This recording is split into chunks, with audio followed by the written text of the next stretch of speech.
அதாவது நீங்கள் ஒரு விமானத்தை கொண்டு போய் கண்காட்சியில் வைத்து விற்பனை செய்வதற்காக பிரச்சாரம் மேற்கொள்கின்ற இடத்தில் அது விழுந்து நொறுக்குவது என்பது அது ஒட்டுமொத்த ஒரு மிகப்பெரிய டிசாஸ்டர் என்றுதான் சொல்லலாம். புத்தர் சிலைகளை வயல்களிலும் குளங்களிலும் வைத்தால் பொருளாதாரம் வளரும் என்று நினைத்தார்கள் என்றால் அதற்கான பலனை அவர்கள் அனுபவிக்கத்தான் வேண்டும். இல்ல நீங்கள் நுகேகொடையில இடம்பெற்ற சம்பவத்தை நீங்கள் பார்க்கலாம். அதில் அனுரகுமார திசாநாயக்கா வெற்றி பெற்றாலும் எங்களுக்கு பலன் இல்லை, நமால் ராஜபக்ஷ தோற்றாலும் எங்களுக்கு பலன் இல்லை.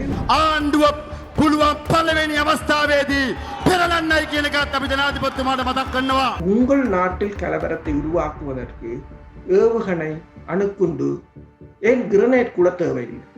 ஒரு புத்தர் சிலை காணும்.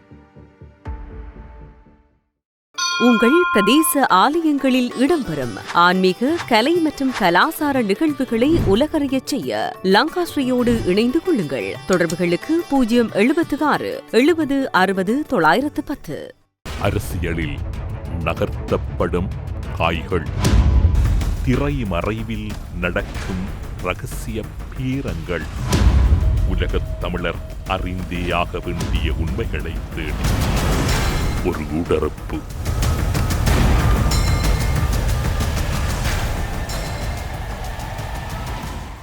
இன்றைய ஊடறுப்பு நிகழ்ச்சியில் எம்மோடு இணைந்து கொண்டிருக்கக்கூடியவர் பிரித்தானியாவில் இருக்கக்கூடிய கலாநிதி பிரபாகரன், எல்லோராலும் நன்கு அறியப்பட்டு பரிச்சயமான இராணுவ ஆய்வாளர் வேல்ஸிலிருந்து அருஸ் அவர்களை ஊடறுப்பு நிகழ்ச்சியோடு இணைத்திருக்கின்றோம்.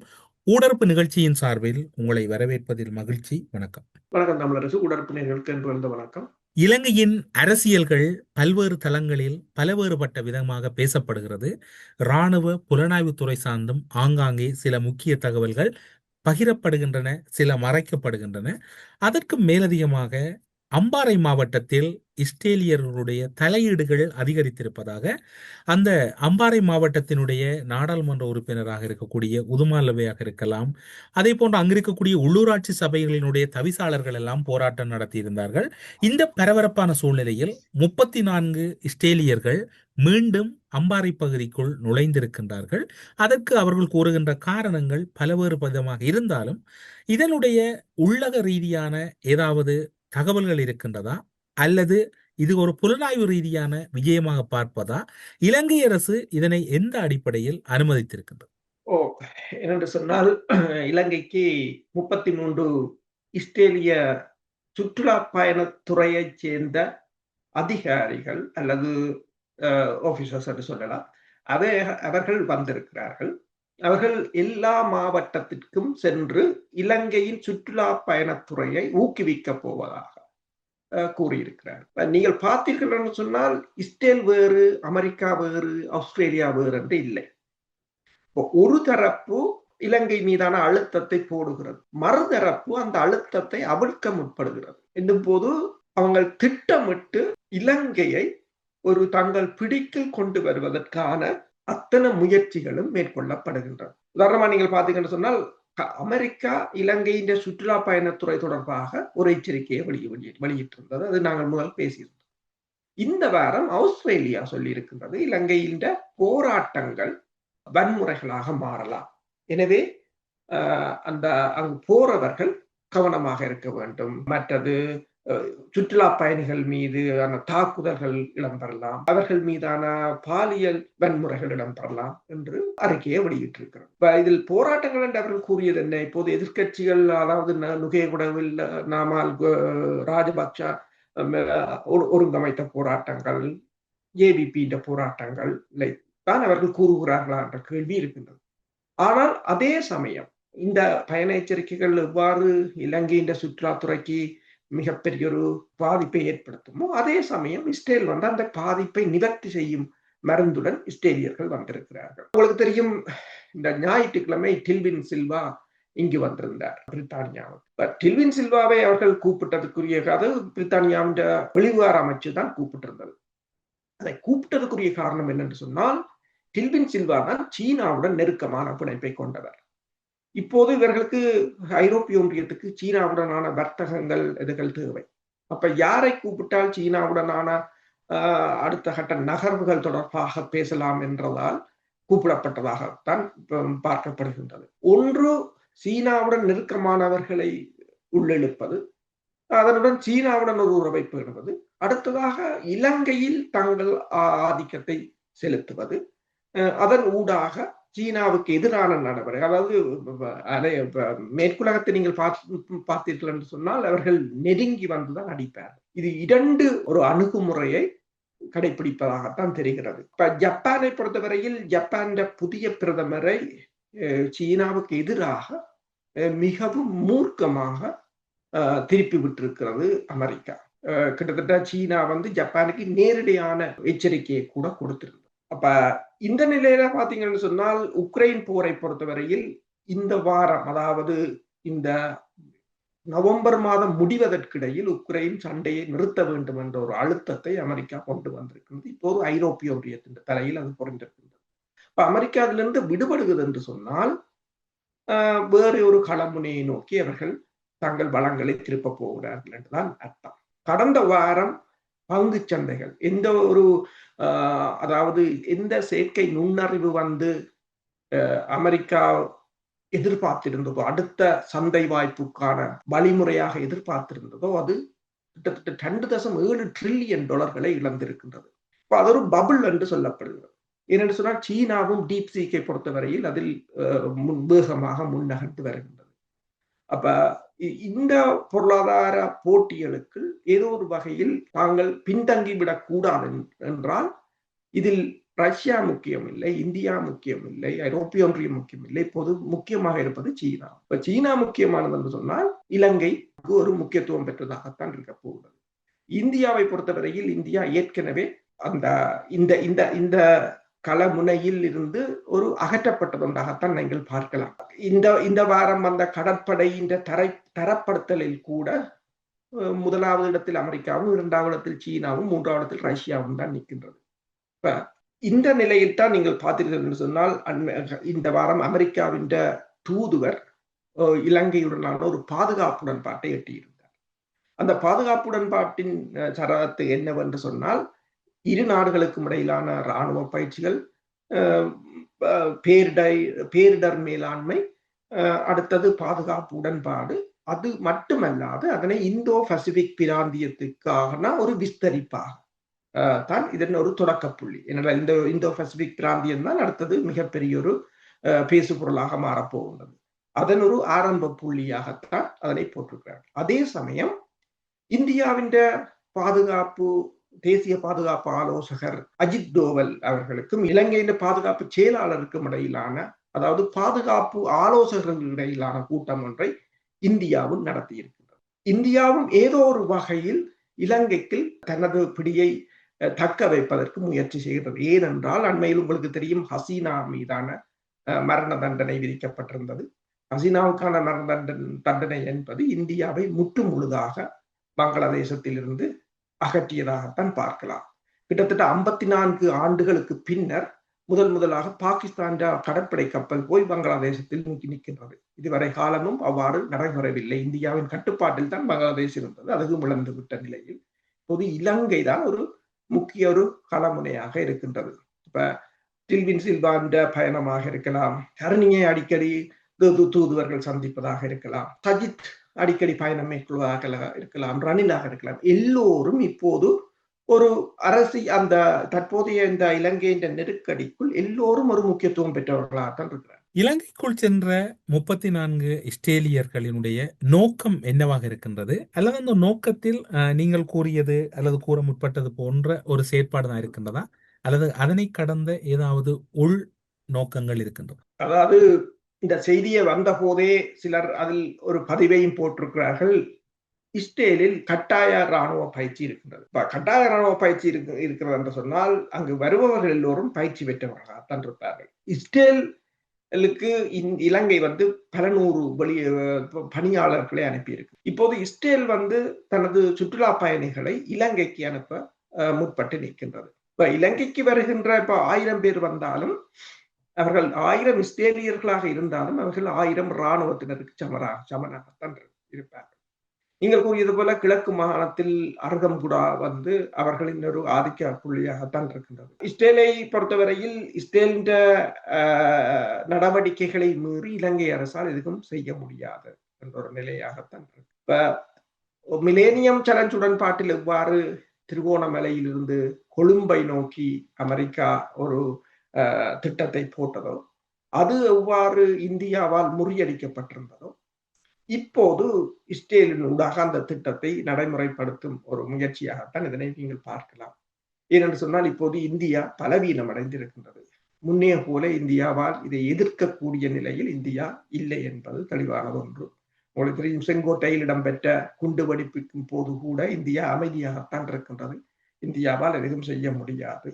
இந்திய வான்படையை பொறுத்தவரையில் இந்த ஆண்டு இந்திய வான்படைக்கு மிகவும் ஒரு என்ன சொல்வது, மிகவும் ஒரு நெருக்கடியான அல்லது காலகஷ்டமான ஆண்டாகத்தான் பார்க்கலாம். மே மாதம் கிட்டத்தட்ட 7 விமானங்களை இழந்திருந்தார்கள். அது மட்டுமல்லாது இந்த வாரம் துபாயில் இடம்பெற்ற வான் கண்காட்சியில் வந்து இந்தியாவின் 4.5 தலைமுறை விமானம் தேஜா M1 வந்து வீழ்ந்து நொறுங்கி இருக்கிறது. அதாவது நீங்கள் ஒரு விமானத்தை கொண்டு போய் கண்காட்சியில் வைத்து விற்பனை செய்வதற்காக பிரச்சாரம் மேற்கொள்கின்ற இடத்தில் அது விழுந்து நொறுக்குவது என்பது அது ஒட்டுமொத்த ஒரு மிகப்பெரிய டிசாஸ்டர் என்றுதான் சொல்லலாம். அதன் பிறகு ஆர்மேனியா வந்து இந்தியாவிடம் வாங்க இருந்த பல பில்லியன் டாலர்கள் பெறுமதியான கான்ட்ராக்டை கேன்சல் பண்ணி இருக்கின்றது. இப்ப எந்த பக்கத்தால பார்த்தாலும் இந்தியாவுக்கு படைத்துறை ரீதியாகவும் பொருளாதார ரீதியாகவும் ராஜதந்திர ரீதியாகவும் இந்தியா ஒரு பலவீனமான நிலையில் தான் இருக்கின்றது. அப்ப இது வந்து அமெரிக்காவுக்கு ஒரு நல்ல ஒரு சந்தர்ப்பமாக இருக்கின்றது. அமெரிக்காவாக இருக்கலாம், ஐரோப்பிய ஒன்றியமாக இருக்கலாம், அல்லது நேட்டோ கூட்டமைப்பு என்று கூட சொல்லலாம். அப்ப இப்போது இஸ்ரேலியர்கள் அங்கு தாராளமாக செல்வதும், அமெரிக்கா அடிக்கடி பல உடன்பாடுகளை மேற்கொள்வதும், இந்த தற்போதைய அரசு வந்து எந்த ஒரு நிலையை எடுக்க முடியாமல் தத்தளிப்பதும், அதாவது உங்களுக்கு தெரியும் பொருளாதாரம், அதாவது டொனால்ட் ட்ரம்ப் இலங்கை மீது விதித்திருந்த பொருளாதார தடை, அந்த தடையில் கூட ஒரு முடிவை எட்ட முடியாத ஒரு நிலையில் தான் இருக்கிறார்கள். இந்த வாரம் உங்களுக்கு தெரியும், இலங்கை அரசு 2022ஆம் ஆண்டுக்கு பிறகு இந்த வாரம் கொமர்ஷியல் வங்கியிடம் இருந்து $50 மில்லியன் கடனாக வாங்குகிறது. அதை பெரிய எழுத்தாக போட்டிருக்கிறார்கள். அதாவது வங்குரோத்து நிலை என்று சொல்லலாம். ஏனென்றால் இலங்கை அரசிடம் டாலர்கள் இல்லை. எனவே பொண்ட் முறைகளை வைத்து, பிணை முறைகளை வைத்து கொமர்ஷியல் பேங்கிடம் $50 மில்லியன் கேட்டிருக்கிறதாக கூறப்படுகிறது. 2022ஆம் ஆண்டு பொருளாதார வீழ்ச்சி வந்த போது அந்த அரசு இவ்வாறு பிணை முறைகளை வைத்ததோ அதே நிலைக்கு மீண்டும் திரும்பி இருக்கிறார்கள் என்பதற்கான அறிகுறி என்றுதான் இந்த வாரம் வெளிவந்த கொழும்பு பத்திரிகைகள் கூறுகின்றது. பொருளாதார நிலையில் இலங்கை அரசு மிகவும் ஒரு முறிந்து விழக்கூடிய நிலை தான் இருக்கிறது. இதைத்தான் ஜெயசங்கர் சொல்லியிருந்தார் கடந்த வாரம். அதாவது நீங்கள் வட்டி காசு கட்டக்கூட வழி இல்லாத நிலை வரும். 2028ஆம் ஆண்டு மீண்டும் 2022 ஓடின மாதிரி ஓட வேண்டிய நிலை வரும் என்று சொல்லியிருந்தார். அவர் கடந்த வாரம் சொன்னார். இந்த வாரம் வந்த பேப்பர், கொழும்பிலிருந்து வந்த ஆங்கில பத்திரிகை முதல் பக்க செய்தியிலேயே அரசு 2022ஆம் ஆண்டு போல வங்கிகளிடம் டாலரை கேட்கிறது என்று போட்டிருக்கிறது என்றால் எல்லாத்தையும் நீங்க கூட்டி கழிச்சு பார்த்தா சரியாகத்தான் இருக்கு. அப்படியே மீண்டும் ஒரு 2022ஆம் ஆண்டை நோக்கி இலங்கை நகருமா அல்லது அந்த இடத்திலிருந்து சுதாகரித்துக் கொண்டு தப்பித்துக் கொள்ளுமா இலங்கை அரசு? இலங்கை அரசை பொறுத்தவரையில் சுதாகரித்துக் கொண்டு தப்பி ஓடுகின்ற நிலையில் இலங்கை அரசின் நிலைமை இல்லை. ஏதாவது ஒரு நாடு இலங்கையை பெயில் எடுத்தால் சரியே தவிர இலங்கையால் முடியாது. உதாரணமாக நீங்கள் பார்த்தீங்கன்னு சொன்னால் ஆடை உற்பத்தி கிட்டத்தட்ட 40% ஏற்றுமதி. இலங்கை அரசு 2030ஆம் ஆண்டு அவர்களுடைய ஏற்றுமதியை 25 பில்லியனாக அதிகரிக்கணும், $25 பில்லியன் அதிகரிக்கணும் என்று சொல்லி இருக்கிறார்கள். ஆனால் $25 பில்லியன் என்று சொன்னால் கிட்டத்தட்ட இப்ப இருக்கிற ஏற்றுமதி ஒவ்வொரு ஆண்டும் 12% வளர வேண்டும். ஆனால் அதில் 40% ஆடை ஏற்றுமதி என்று பார்த்தால் இலங்கையில் இப்போது குறைந்த சம்பளத்துக்கு மக்களை வேலைக்கு அமர்த்துவது கடினம். அது கம்போடியா, வியட்நாமில் சாத்தியப்பட்டாலும் இலங்கையில் சாத்தியப்படாது என்று கூறுகிறார்கள். இப்ப குறைந்த விலையில் இல்லாத இடத்தில் அதிகமாக வரிகள் போடப்பட்ட இடத்தில் இதை ஆடை ஏற்றுமதி துறையை மேம்படுத்த முடியாது. எனவேதான் அருண் கேமச்சந்திரா இப்போது ஐரோப்பிய ஒன்றியத்துக்கு சென்றிருக்கிறார். ஐரோப்பிய ஒன்றியத்துக்கு சென்றிருக்கிறார். அங்கே என்னென்றால் வெளிநாட்டு அமைச்சர்கள்ட்ட கூட்டம். அங்கு போய் அவர்கள் பேசினது என்னென்று சொன்னால், இது இந்தோ பசிபிக் பிராந்தியம் தொடர்பான வெளிநாட்டு அமைச்சர்களின் கூட்டம் தான் ஐரோப்பிய பிரசல்ஸில் நடந்தது இந்த வாரம். அதுக்குள்ள அருண் கேமச்சந்திரா அவர் டிப்யூட்டி மினிஸ்டராக இருக்கிறபடியா போனார். அவர் அங்கு போய் பேசினது என்ன, இலங்கையின் மனித உரிமைகளை தாங்கள் மதிப்போம், பொறுப்பு கூறல்களை செய்வோம்,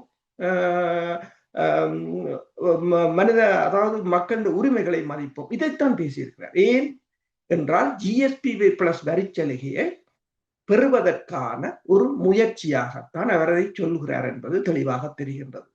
அப்ப இலங்கை அரசு ஏதோ ஒரு வகையில் இதிலிருந்து மீளுவதற்கு, இப்ப நீங்கள் இந்த வருடம் வந்த புள்ளி விவர கணக்கை பார்க்கலாம். மக்கள் குடித்தொகை மலையக மக்கள் 2012ஆம் ஆண்டிலிருந்து 2025ஆம் ஆண்டுக்கு இடையில் 8.5 லட்சத்திலிருந்து 6 லட்சமா குறைஞ்சு. வளமையா சனம் கூடும், சனத்தொகை வளமையா கூடுறது. இந்த முறை குறைஞ்சிட்டு என்றால் அவ்வளவு இறந்திருக்கும். பிறப்பில்லாமல் இறந்தால்தான் சனத்தொகை கூடும். ஆனால் அப்படி நடக்க சாத்தியமில்லை. அப்ப என்ன நடந்தது, அவர்கள் எல்லோரும் வெவ்வேறு இனங்களாக, சிங்களவர்களாகவோ இலங்கை தமிழர்களாக பதிந்து விட்டார்கள். இலங்கை தமிழர்களாக பதிந்து அங்கு இல்லை என்று சொன்னால் இனி தேயிலை தோட்டத்தின் கூட ஒரு குறைந்த சம்பளத்துக்கு ஆட்களை வைத்து வேலை செய்ய முடியாத ஒரு நிலை வரும். அவ்வாறு வரும் என்று சொன்னால் அது தேயிலை உற்பத்தியை தான் பாதிக்கும். அதை விட வேறு உற்பத்தி துறைகள் பெரிய எடுப்பில் அங்கு இல்லை. இப்ப ஆசிய சந்தைகளை இவர்கள் கைப்பற்ற வேண்டும் என்று சொன்னால் இவர்களுக்கு இந்த தேயிலையையும் ஆடையையும் வைத்துக் கொண்டு ஒன்றும் செய்ய முடியாது. தொழில்நுட்பத்துக்குள் செல்ல வேண்டும், சேவைகள் தொடர்பான ஏற்றுமதிக்கு செல்ல வேண்டும், ஏஐயாக இருக்கலாம் அல்லது கணனி பூங்காவாக இருக்கலாம். அந்த ஒரு ஏற்பாடும் அங்கு இல்லை. ஆக இலங்கையில் இருப்பது ஒன்று இனவாதம் மட்டும். ஏற்கனவே ஒரு உற்பத்திக்கு அதாவது விளைச்சல் தரக்கூடிய நிலங்களை கூட இனவாதத்தால் தொல்லியல் திணைக்களங்கள் அபகரித்து சும்மா வைத்திருக்கிறார்கள். புத்தர் சிலைகளை வயல்களிலும் குளங்களிலும் வைத்தால் பொருளாதாரம் வளரும் என்று நினைத்தார்கள் என்றால் அதற்கான பலனை அவர்கள் அனுபவிக்கத்தான் வேண்டும். அமெரிக்க தூதுவருக்கும் இலங்கை அரசுக்கும் இடையில் அமெரிக்க சார்பான ஒரு ஒப்பந்தம் ஒன்றும் இடம்பெற்றிருக்கின்றது. அந்த ஒப்பந்தங்கள் ஊடக பரப்பிலே இப்போது சர்வதேச நாடுகள் தொடர்பில் இடம்பெறுகின்ற முக்கியமான நிகழ்வுகள் பெரிதாக இடம் பிடிப்பதும் இல்லை, அரசு அதவை தொடர்பில் முக்கியத்துவம் கொடுப்பதும் இல்லை. நீங்கள் அவதானித்திருப்பீர்கள் அந்த விடயத்தை. அதில் என்ன விடயங்கள் இருக்கின்றன, அதனுடைய உள்ளக வெளியக நிலைமைகள் என்னவாக இருக்கிறது? அமெரிக்காவை பொறுத்தவரையில் அமெரிக்கா அதாவது டொனால்ட் ட்ரம்ப் இலங்கை தொடர்பாக கவனம் செலுத்தாது விட்டாலும் அவரை பொறுத்தவரையில் அவருக்கு மிக பல விடயங்கள் இருக்கின்றன. ஆனால் அமெரிக்காவின் வெளிவிவகார செயலகம் தெளிவாகத்தான் இருக்கின்றது. எனவேதான் ஜூலி சங்கை அவர்கள் மாற்றவில்லை, அப்படியே வைத்திருக்கிறார். அவர் 6 மாதத்துக்கு இலங்கையில் ஆட்சி மாற்றத்தை ஏற்படுத்திய பெருமைக்குரியவர் என்று அமெரிக்காவுக்கு தெரியும். இப்ப அவரை வைத்திருக்கிறார்கள். அவர்தான் இப்போது தீவிரமாக பணியாற்றுகிறார். அடுத்ததாக சுவிட்சர்லாந்து பணியாற்றுகிறது. சுவிட்சர்லாந்து இப்போது வடக்கு கிழக்கில அதிக கவனம் செலுத்தி கொண்டிருக்கின்றது. பல நிதி இரகசியமாக அதாவது என்ஜிஓக்கள் ஊடாக, அந்த என்ஜிஓ சுவிஸ் என்று தெரியாது, அங்குள்ள அரசியல்வாதிகள் அங்குள்ள சட்டத்தரணிகளை வைத்து என்ஜிஓக்களை உருவாக்கி சுவிஸும் அங்கு கடுமையாக வேலை செய்து கொண்டிருக்கின்றது. இந்த சுவிஸின் பணி இந்திய யாழ்ப்பாணத்தில் இருக்கின்ற இந்திய தூதரகத்துக்கும் சுவிஸின் இந்த நடவடிக்கைக்கும் இடையிலான ஒரு பனிப்போர் நடைபெற்றுக் கொண்டிருப்பதாகத்தான் பார்க்கக்கூடியதாக இருக்கின்றது வடக்கு கிழக்கில். அப்ப சுவிஸை பொறுத்தவரையில் உங்களுக்கு தெரியும், சுவிஸ் யாருடைய கையால் போவார்கள் என்று தெரியும். அப்ப இல்லை, இந்தியாவை பொறுத்தவரையில் இப்போது சீனாவை விட இப்போது அமெரிக்காவின் நகர்வை தான் இந்தியாவுக்கு மிகப்பெரிய எதிர்கொள்வது மிகப்பெரிய சவாலாக இருக்கின்றது. ஒரு வழியால் அவர்கள் போகவில்லை. யூலிசங் பாதுகாப்பு உடன்பாடுகளை மேற்கொள்கிறார். சுவிஸ் அரசாங்கம் பெடரல் சிஸ்டம் என்ற முறையில் இறங்கி இருக்கிறது. இஸ்ரேல் பொருளாதார ரீதியாக சுற்றுலாத்துறை என்று இறங்கி இருக்கின்றது. பிரித்தானியா டில்வின் சில்வாவை இங்கே அழைத்திருக்கின்றது. இப்ப முற்று முழுதாக நீங்கள் பார்த்தீங்கன்னு சொன்னால் எல்லாத்தையும் கூட்டி கழிச்சு பார்த்தால் எல்லாம் ஒரு ஆக்கள் தான், ஆனா வெவ்வேறு நாடுகளாக இருக்குது. எல்லாம் நேட்டோ தான். நீங்கள் பார்த்தா பெஸ்ட் அல்லது நேட்டோன்னு தான் சொல்லலாம். அதுக்குள்ளால வெவ்வேறு வடிவங்களில் அங்கு காய்கள் நகர்த்தப்படுகின்றன. எனவேதான் இப்போது இந்தியா மாகாண சபை என்று ஓடிக்கொண்டிருக்கின்றது. அதெல்லாம் காலம் கடந்து போன ஒரு நிலையாகத்தான் இந்தியாவுக்கு இப்போது விளங்கும் என்றுதான் நான் நினைக்கிறேன். ஆனால் இந்திய காத்திரமாக அவர்கள் ஏதாவது ஒரு நடவடிக்கையை போல்டாக துணிச்சலாக எடுக்க வேண்டும். இல்லை என்று சொன்னால் இதில் ஒரு மிகப்பெரிய ஒரு தோல்வி அடைந்ததாகத்தான் இருக்கு. ஆனால் இதுல தமிழர்களுக்கு என்ன பிரச்சனை? தமிழர்கள் எவ்வாறு இதை மேவுவது என்பது அடுத்த ஒரு பிரச்சனை. என்று சொன்னால் இலங்கை அரசு இந்த மேற்குலகம் சார்ந்து போகுமாக இருந்தால் மேற்குலகம் தமிழர்களை கைவிடும். இல்லை இலங்கை அரசு மேற்குலகத்தை தவிர்த்து சீனாவோ இந்தியாவுடன் கைகோக்குமாக இருந்தால் அதில் தமிழர்களுக்கான ஒரு இடம் இருக்கின்றது. அதை நாங்கள் இலகுவாக பற்றி பிடித்துக் கொள்ளலாம். ஆனால் அதை யார் பிடிப்பது என்ற ஒரு பிரச்சனையும் இருக்கின்றது. அப்ப நாங்கள் எங்களை பொறுத்தவரையில் நாங்கள் இந்த இவ்வாறான மாற்றங்களுக்கு நாங்கள் இன்னும் எங்களை தயார்படுத்தவில்லை.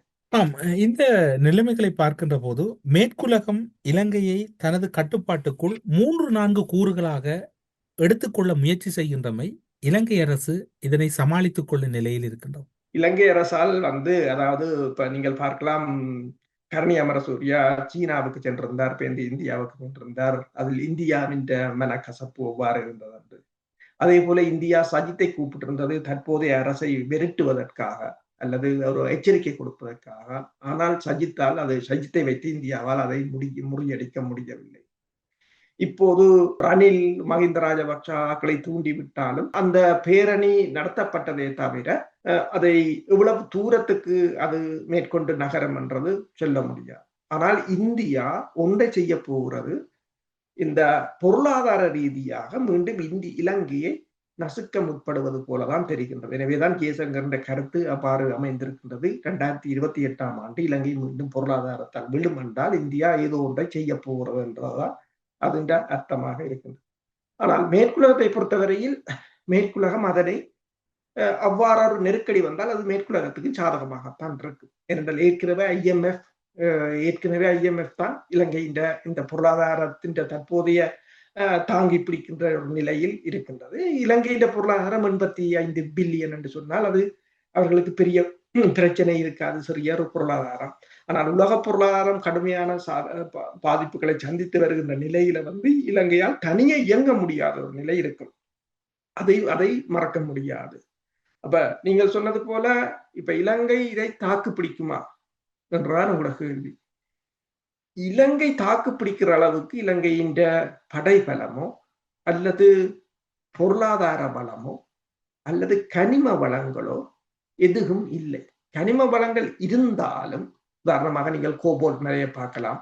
மன்னார் பரப்பில் இருக்கின்ற 265 பில்லியன் டாலர்கள் பெறுமதியான எரிவாயுக்களை நீங்கள் பார்க்கலாம். அவ்வாறு இருந்தாலும் அதனை அகழ்ந்தெடுக்கக்கூடியதோ அதனை பயன்படுத்தக்கூடிய தொழில்நுட்பம் இலங்கை இடம் இல்லை. ஏதோ ஒரு நாட்டை சார்ந்திருக்க வேண்டிய நிலைதான் இருக்கின்றது. ஆனால் இப்போது எந்த நாட்டை சார்ந்திருப்ப எல்லா நாட்டையும் இனிமேல் முன்னைய போல சமாளித்து போக முடியாது. சீனாவையும் சமாளிப்போம், இந்தியாவையும் சமாளிப்போம், அமெரிக்காவையும் சமாளிப்போம் என்ற நிலை இல்லை. என்ற உலகம் துண்டாகப்பட்டு விட்டது. பல்துருவ உலக ஒழுங்கு அது எப்போதோ உருவாகிவிட்டது. அப்ப அதற்குள் தான் தனக்கான நிலையிடத்தை தேட வேண்டும்.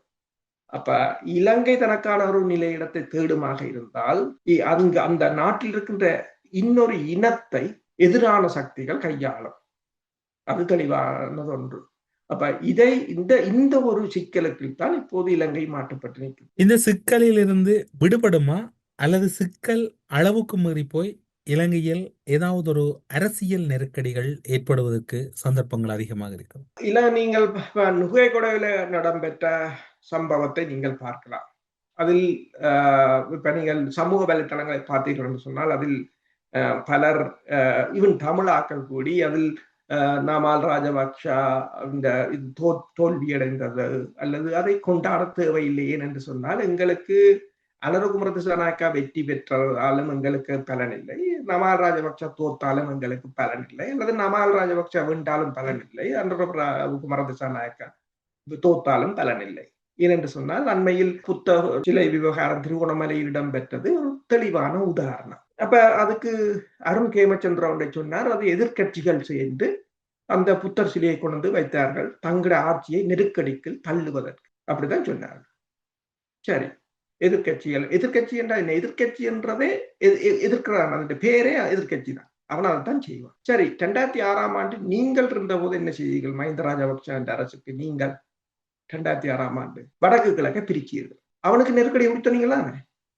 நீங்க வடக்கு கிழக்க பிரித்தீர்கள். அவன் புத்தரத்திலே கொண்டு வைப்பான் தானே உங்களுக்கு நெருக்கடி கொடுக்க. அதை நீங்களுக்கு கையாளணும். உங்கள்கிட்ட 3/2 பங்கு இருக்கிறது. உங்கள்கிட்ட 3/2 பெரும்பான்மை இருக்கின்றது. தூக்கி எறிஞ்சு போட்டு நீங்கள் உங்களோட 3/2 இருக்குத்தானே அரசை பார்க்கலாம். ஏனென்றால் உங்களுக்குள்ள இருக்கிற நாடாளுமன்ற உறுப்பினர்களே 3/2 நீங்கள் வச்சிருந்தாலும் உங்கள்கிட்ட இருக்கிற நாடாளுமன்ற உறுப்பினர்களே உங்களுக்கு நம்பிக்கை இல்லை. அதுதான் பிரச்சனை. என்னென்று சொன்னால், ஒரு புத்தர் சிலை உங்கள் கட்சியை உடைத்து தரமட்டமாக்கக்கூடிய ஒரு வல்லமை பெற்றது. நாங்கள் 2 கிழமைக்கு முதல் பேசியிருந்தோம். இங்கு அமெரிக்கா சொன்னது இலங்கையில் கலவரங்கள் வெடிக்கலாம். இலங்கை இப்போ அந்த பயண எச்சரிக்கை விடுத்த போது அமெரிக்கா அதை சொல்லியிருந்தது. அப்போது பல பேர் யோசிச்சிருப்பார்கள், இலங்கை அரசு பலமாக இருக்கிறது, புதிய அரசு, அனுரகுமார திசாநாயக்கன் அரசு, 3/2 பெரும்பான்மை, என்னென்று செய்யலாம், என்னென்று கலவரம் உருவாகலாம், அங்கு ஆயுத போராட்டம் இல்லை என்றெல்லாம் பலர் பேசி இருக்கலாம். ஆனால் உங்கள் நாட்டில் கலவரத்தை உருவாக்குவதற்கு ஏவுகணை, அணுக்குண்டு, ஏன் கிரனேட் கூட தேவையில்லை. ஒரு கல்லு, ஒரு புத்தர் சிலை காணும் உங்களோட நாட்டை சின்னாபின்னமாக்க. அப்படித்தான் நாட்டை வளர்த்து வச்சுக்கிறாங்க. அப்ப நுகைகொடவில நடைபெற்ற இந்த கூட்டத்துல நீங்க பாத்தீங்கன்னு சொன்னால், இப்ப இந்த வாரம் வெளிவந்த பத்திரிகையில கூறப்பட்டது என்று சொன்னால், இலங்கை அதாவது மின்சாரத்தை நிறுத்தினது, ஒலிபெருக்கியை பயன்படுத்த தடை விதித்தது என்றெல்லாம் இந்த அரசு செய்தது. அதே நேரம் தங்காலையில் நடந்த கூட்டத்துல ஒலிபெருக்கி பயன்படுத்தப்பட்டிருக்கு. அப்ப A-level பரீட்சையை காரணம் காட்டி இதை நிறுத்தினீர்கள், ஆனால் அங்கு தாராளமாக பயன்படுத்தியிருக்கிறீர்கள், அதுவும் பள்ளிக்கூடத்துக்கு பக்கத்திலே என்று போட்டிருக்கிறார்கள். நான் சொல்லவில் கொழும்பிலிருந்து வருகின்ற ஆங்கில பத்திரிகைகள் பத்தியா எழுதியிருக்கிறது, அதை சிங்களவர்கள் வாசிப்பார்கள். அப்படி என்று சொன்னால் நீங்கள் பயப்படுறீர்கள் என்றுதான் அர்த்தம். அதாவது சுதந்திர அவங்களோட கூட்டத்தை ஏதோ ஒரு வகையில் குழப்ப வேண்டும். ஆட்டத்தை ஒருத்தன் குழப்புகிறான் என்றால் அதன் அர்த்தம் என்ன? இப்ப 2 பேர் ஆடிக்கொண்டிருக்க ஒருத்தன் திடீரென்று எழும்பி குழப்புறான் என்று சொன்னால் அதன் அர்த்தம் அவன் தோல்வி நிலையில் இருக்கிறான் என்றுதான் அர்த்தம். இப்ப அவ்வாறான ஒரு நிலை அதை உள்ளூராட்சி சபை தேர்தலும் அதைதான் எதிரொலித்தது. இப்போது புத்தர் சிலையை முதல் அகற்றி போட்டு திருப்பி கொண்டு வைத்த போது ஒன்று மட்டும் தெரிகிறது, இலங்கை அரசு ஒரு தோல்வி நிலையில் இருக்கிறது. ஏனென்றால் நீங்கள் உங்களுக்குள் ஒற்றுமையாகவும் அதாவது NPP அரசு பலமாகவும் இருக்கும் என்று சொன்னால் அதை பலமாக நீங்கள் கையாண்டிருப்பீர்கள்.